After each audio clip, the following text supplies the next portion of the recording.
DPWH mga kabombo na karon sa tong linya live via Zoom mga tong banggiitang abogado nga nakauban kanunay dinhi sa tong programa si Attorney Ray Cartuano, CEO sa Cartuano and De Vera Law Office.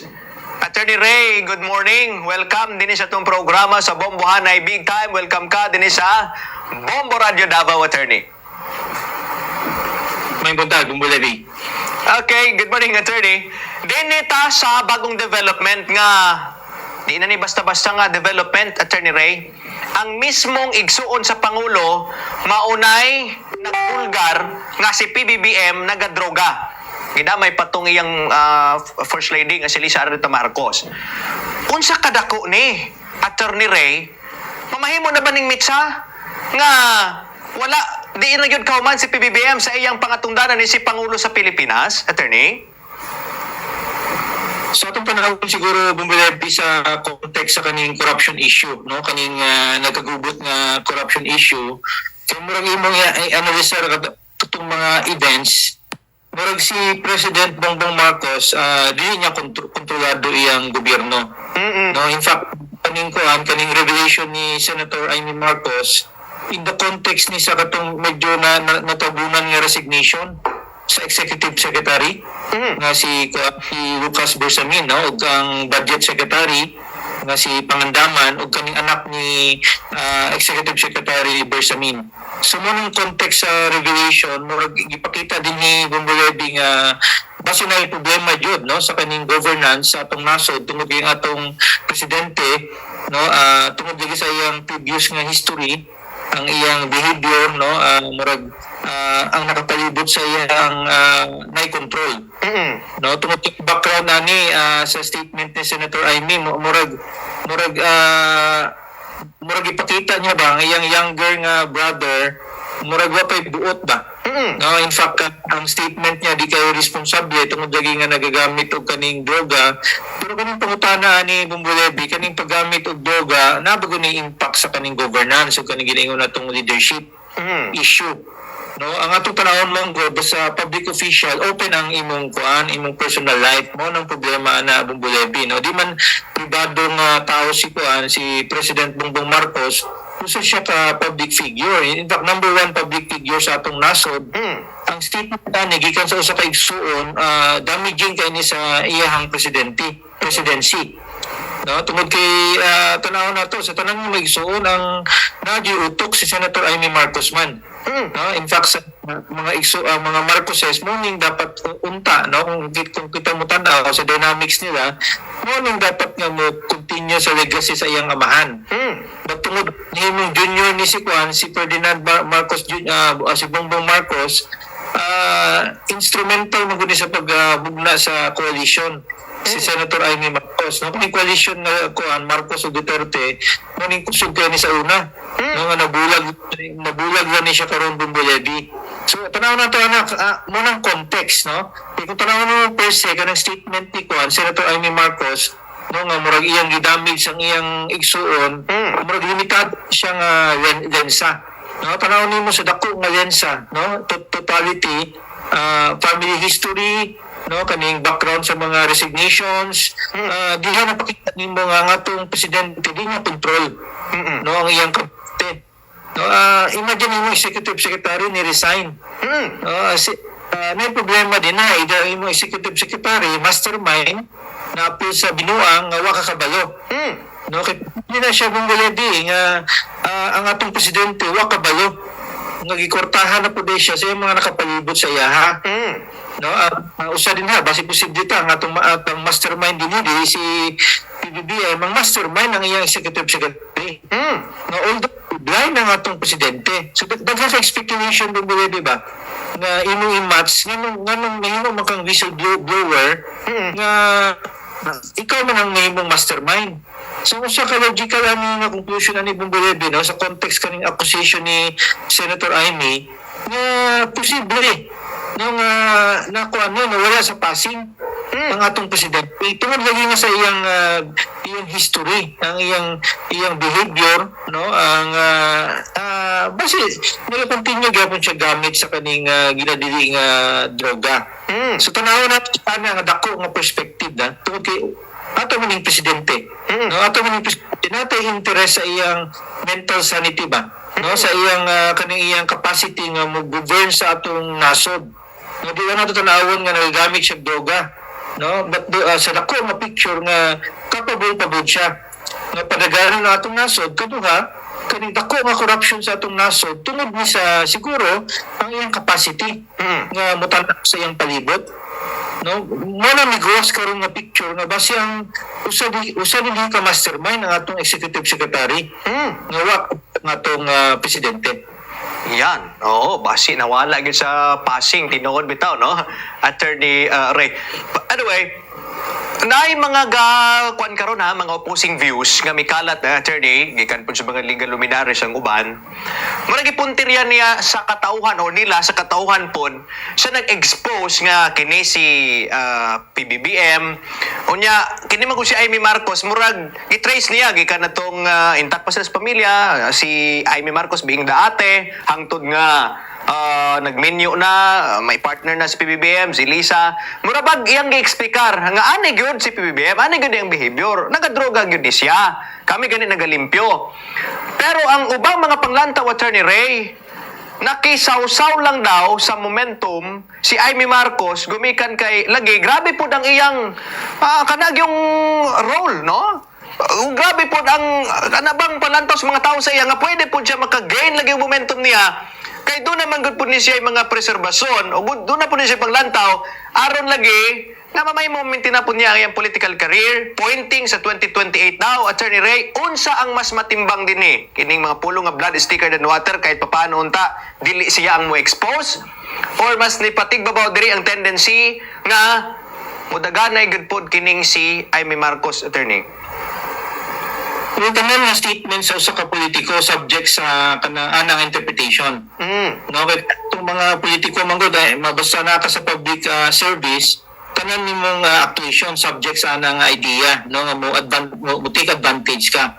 No, but yung tao na ni Bumbulebi sa context nga asa niya ni gikuan pabuto nga issue. No, rally sa usa ka religious group nato ingon kaning INC, no, yung grupo nga kaning normally kaning INC man gud Bumbulebi normally di na sila mo take og slides historical, no, normally kung pirmi sa mga kuan late na sila mo kuan late na sila mo paggawa sa ilang mga preferences.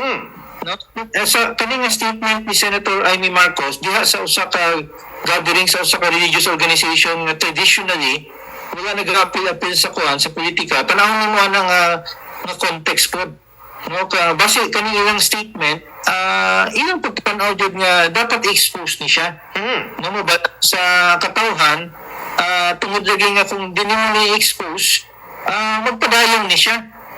Wala mahitabo nga kuan kaning significant nga development in the coming months. In fact, kita karon Bumbulebi, mura gali significant development, puro investigation, puro cases nga na-file, no? Delikado nga kuan development. No, sa kadako nga kwarta nga gikuan kawat, no, more than 100 billion kaning bag-o lang, no, more pa ni siya historically in the next 3 to 10 years. Wala significant development tungkol ang mga mastermind nakapalibot lang nakana siya ang mga statement sa atong presidente pwede namin duwa-duwaan ba, no, mo kunin ito buko rin giduwa-duwaan lang tungkol ang nakapalibot sa iya mo din siya mga mastermind. Din kadung din habang Bumbulebi atong tanawon sa perspective nga ang statement ni Senator Amy Marcos sa usa ka igsuon di ni siya basta-basta, no, contrast ni sa atong kultura na mayon kag mo-cover up ka sa imong kadugo, labi na sa imong igsuon, kung mutindog ka sa kamaturan, asa man din ha, no? Asa man din ha, unsa na logic ana nga imo man ang igsuon nganong isunog man nimo na siya, except na puro nga na kay bigger interest nga ginatanaw, no, bigger interest sa nasod, no, bigger interest sa ilang pamilya nga mga Marcoses nga musubay. No, kay after aning kay Senator Bongbong kay President Bongbong Marcos kinsa ang Marcos nga mo take over. O di ba nga sa politika si Senator Amy Marcos gyapon. So tanawon ko favorable gyapon ni sa pamilyang Marcos, no, nga maski gi-expose ni Senator Amy Marcos na Marcos nga mabilin gyapon sa poder. No, kay sa at the rate nga nagapanaog ni administration ni President Bongbong Marcos, wala may logical nga nga personahe sa Marcos family nga pwede nimong i-develop karon, no? Kundi si Senator Amy Marcos. So daghan sa nga imong tanawon analisar sa final analysis favorable ni sa pamilyang Marcos. Kani vision ni Senator Amy Marcos, maskin damaging ni sa kay President Bongbong Marcos tungkol kay nakabawa man ta nga panawag na po ning popularity ni President Bongbong Marcos, no, sa second half sa iyang term. I hope yan ning ma-maintain nga di kayo grabe ang panaog sa iyang popularity. Kung siya, daghang mo tanawan ni sa sa perspective nga ngano isuon man ka, ikaw pa yung mag-una-una. Nga imong tapos imong i-damage pang first lady. No, ngayon, just imagine ang nagapadagan sa nasod nato Bongo Levy, mag-usawa nga nagagamit og droga. No, simple ka ng mitabo, no? Kasi paingon atong nasod. No, atong stock market, grabing panaog. Wala mga foreign investors nga gustong mo invest sa atong nasod. Tungod lagi nga ilang na-create ng impression. First family. No, first family, user. No, user sa droga na na-impact sa ilang governance. No, kung sakto bagay mo padagan nila nga atong nasod, tungod lagi nga ang ilang attention span is very limited. Wala messaging nga karon nga gipabuto ni Senator Amy Marcos. So, this is to say ba, attorney, nga si Amy Marcos murag naga-calculate siya kung unsang matang sa karakter ang naapod ang mga Pinoy. Kay basin naga-create pud siya momentum bitaw, attorney, no, nga paunluday naman ni si Bongbong, there must be Marcos still on the race. Murag ana ba, attorney, basig may internal nga susama niya nga mga motive. Attorney, wata masayod, no? Basin may mga kuana, may mga istorya na silang PBBM ug si Amy kay murag ana gud naman consideration, attorney, there must be Marcos. Again, bisan mo exit na si PBBM, bahala nag malusaw, okay, kining si PBBM. Attorney Ray, kasi ano na ingana nga mga consideration? Ang bigger picture is kanang ginaingon nga Marcos legacy. Si PBBM ni continue man ni sa legacy sa iyang amahan. No, mo disagreement to dili kaning grupo sa mga Marcoses usa ni siya ka political force gyapon, no, sa atong katilingban. At the end of the day, ang musalbar kay Senator Amy Marcos ang kamatuoran. Kanang pamakak manggod Bumbulebi, temporary lang na siya kanang mga pabuto. Kung tinuod o dili, siguro istoryahan na siya. Pero kung ang kamatuoran user ang atong presidente sa sa droga, mo sustain kay Senator Amy Marcos. No, kana po mo-sustain sa iya kanang iyang pagkaati po. No, ang kaning justification ba? Bumbulebi at the end of the day, iyan ang gibuhat, no, tungod lagi nga iyang interest po proteksyonan na iyang igsuon. No? At momentarily, naidamay sa iyang igsuon, but kabalo man nga di naman ikadagan si President Bongbong Marcos. No? 2 years na ni sa iyang term. Paspas kaya ning 2 years, no? Bumbulebi, mutanaw ta sa 2028, ang mo sustain, no, sa kaning pabuto ni Senator Amy Marcos, no, kaning aligasyon, kaning kamatuoran. Matuoran na Bumbulebi, no, kaning user ng iyang igsuon nga presidente, no, whatever ang implication din na, anyway, nakalingkod naman niya sa presidente, ang sustain ani sa iyaha, kaning iyang i-prove kamatuoran eh. No, graduate man nagabugas siya si Senator Amy Marcos. No, ato maning schoolmate sa College of Law. Bumbulebi, di mo na basta mohimog kabalo siya nga maipit siya. No, so kung kita mo tanaw, iyan ang gi-analyze maayo. At the end of the day, ang musustain sa iya ni Bumbulebi ang kamatuoran. No? Daghan mo din mo sa iyang kaning iyang kaning ginaingon nga iyang motibo. Ang motibo lisod kay ni speculate Bumbulebi ang pinaka-importante nga mo sustain sa iya kaning kamatuoran. Yeah. Ni event daghang man mo gosa ni Bumbulebi, daghang mga witnesses nga mo kuan mo sustain sa iya ha. Pero base gani tinuod ani Bumbulebi nga atong speculation nga wala kabalo atong presidente. Naitabo sa iyang gobyerno. No, nawala sa passing ba? No, kay base ang nagduwa ni si Speaker Martin Romualdez, si First Lady, o si Executive Secretary Bersamin. Mo nang medyo di matik sa usa ka ate ba? No, imong tanawon og Bumbulebi ba sa behavioral pattern, di matik sa usa ka igsuon nga ang iyang igsuon nga presidente giduwa-duwaan na lang sa mga tawo nga nakapalibot sa iya ha. Apil na pa di asawa. No, kung mo man ang mga kwento karon nga ang power maker sa Malacanang, First Lady man. No? So, pili mo ang kaning executive secretary. No? So, posible nga mo nang nagyaw-yaw ato presidente nga mahiya naman kayo.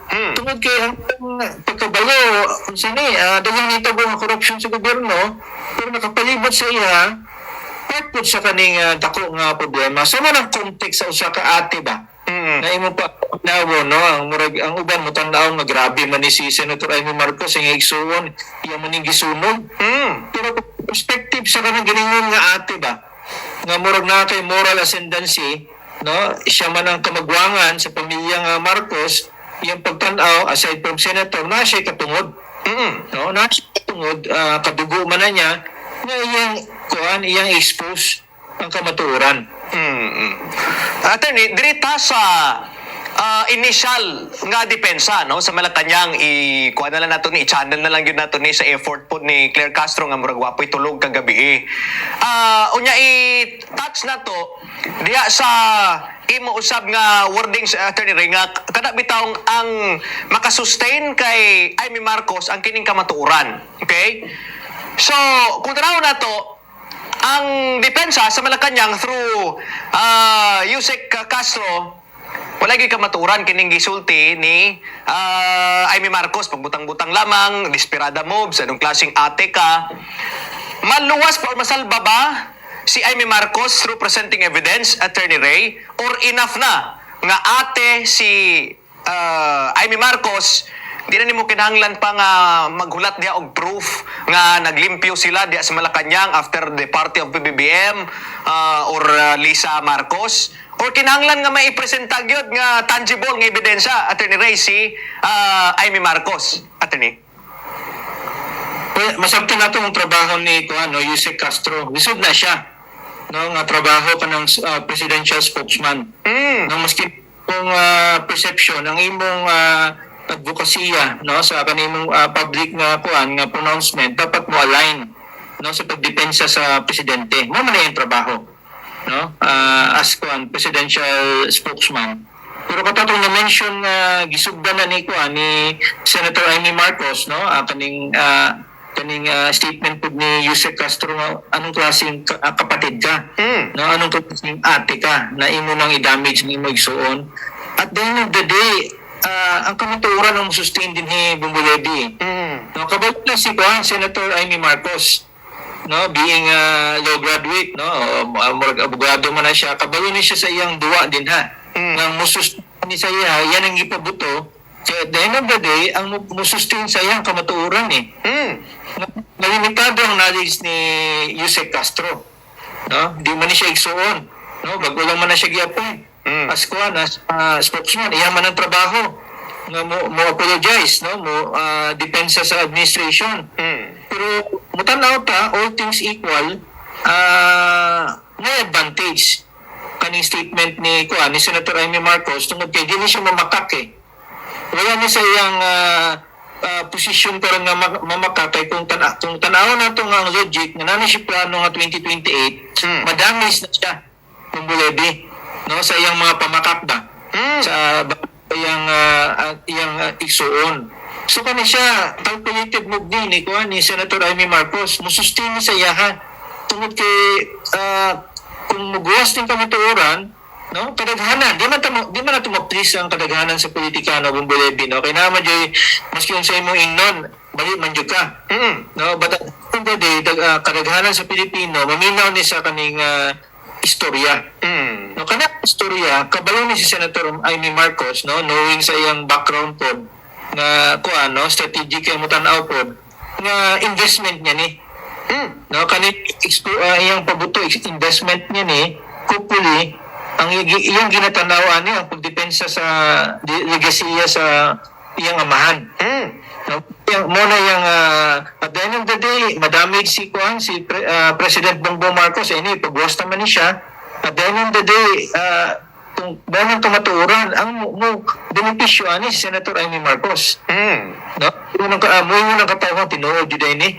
No? Nga user niya itong presidente. No? Nagkamali ta sa pagboto sa iya, but mingon si Kuan, si Senator Amy Marcos, ako mo na isuon. No? Nang interest nga depensahan siya. No, kadugo man ako na siya. So, depende ni sa narrative. No, nga buhaton. No, gabi na ka sa politika, Bumbulebi, ang importante ang narrative eh. Ang story. No, in fact, daghang kay tag mga narrative Bumbulebi nga maski nang kuan ginikanan, gipaprisong anak. Tungod lagi nga kasayop. No, ginikanan, gikuan, gipadakop ang mga anak tungod lagi nga lahi ang sukuli, no, nahimong kriminal, nahimong user. Nganong di man nabuhaton po sa usa ka igsuon nga ang iyang purpose lang kamaturan. So mo na diha Bumbulebi ang musustain no atong ulito nang musustain kay Senator Amy Marcos ang kamaturan. Nakabalota iyan ang investment po sa 2028. Yan. Attorney, ang tendency nga mukanaog na lang sa pwesto si PBBM sa karon ba murag nay ang gulong nga mahitabo ni attorney or may kagustuhan pa siya nga luwason kining iyang yung gobyerno nga murag sa tanong nato reg failure man ni attorney, pero nasi mga adjustment ha kay pag file og resignation nilang pangandaman og ni Bersamin iya man pong gidawat og ipulihan gilayon. Unsa ka seryoso ni para sa iya attorney nga murag kinahanglan pa niya nga mag-stand out siguro sa kinahibili niyang mga katuigan sa pangatungdanan or basi may tendency na nga basi mo kanaog na lang siya sa pwesto attorney? Pero sa politika, everything is possible. No? Tanaw nimo ang resignation siguro di pa na siya immediate nga kuan priority sa atong presidente. No, ang resignation kumuproceed man na siya depende ni sa dagan sa mga investigation. No, kay Kinangod Bumbulebi ang nasod nato ang atong mga lideres, ang atong mga politiko baga kay mga naong gyud no, kumpara sa nasod. Sa ubang nasod Manggod Bumbulebi gamay nga mga skandal, grabe ang resignation dayon, no? Paspas ang resignation. So dapat calibrated ni sa part sa atong presidente nga at what point nga mo kuan siya mo give up siya. No, di po nato makita ni in the immediate kaning present karon ngayong buhaton. Kaya mo provide siya sufficient nga transition. Kaya logical effect ana kung resign siya ng presidente si VP Sara. No? Murag din na siyang acceptable nga proposition sa kampo sa mga Marcoses. Actually, sa kampo sa ni PBBM. No? Imagine ang imong kontra, mahimong kuan, imong presidente, nga imong ihatag sa iyang presidency nga anak kadali lang. So, murag kita mo tanaw, din na siya immediate nga issue. Pero wata ka balo, kasi paspas ang ilan, no? Kung tinuod ng aligasyon ni Senator Amy Marcos nga very unstable ang iyang igsuon, basi maabot ana nga punto. Pero dapat may mga back channeling ana nga storya. No? Normal mo Bumbulebi kanang maingon kag kanang succession nimo. Mutanaw ka sa perspective no unsang may tabo sa imuha. No after nawala ka. No madepensahan ba ka? Mapabayaan ba ka? No so kana importante na nga kaning assurance no kay President Bongbong Marcos kung wala nang assurance di na siya mo resign. No manon ang iyang term magdayon ning kaning kagubot sa atong politika ang mo-resolve ani ang katawhan gyapon sa 28. One last point na lang, attorney. Kining mga nahitabo mga rally, hapit to mag-milyon ang nag-rally dito sa kininiyang Quirino Grandstand, dito sa Kauluhan. Pero sa panlantaw nimo, nahimo ba ning murag disguise nga naga-control sa posibleng paghagsa sa tuwang gobyerno karon compared sa kaniadtong mga EDSA? Murag nay mo baning disguise nga controller kining hati-hati na to, may yellow, may pink, nga lahi ang ilang intensyon. Dili man gud nila gusto nga padalos-dalos nga morally, kaya ang ilang perception matay pag matanggal sa PBBM automatiko nga mo succeed. Si kining Duterte, si Sara, which is di sila gusto. So therefore, nahati sa gyapon through political colors.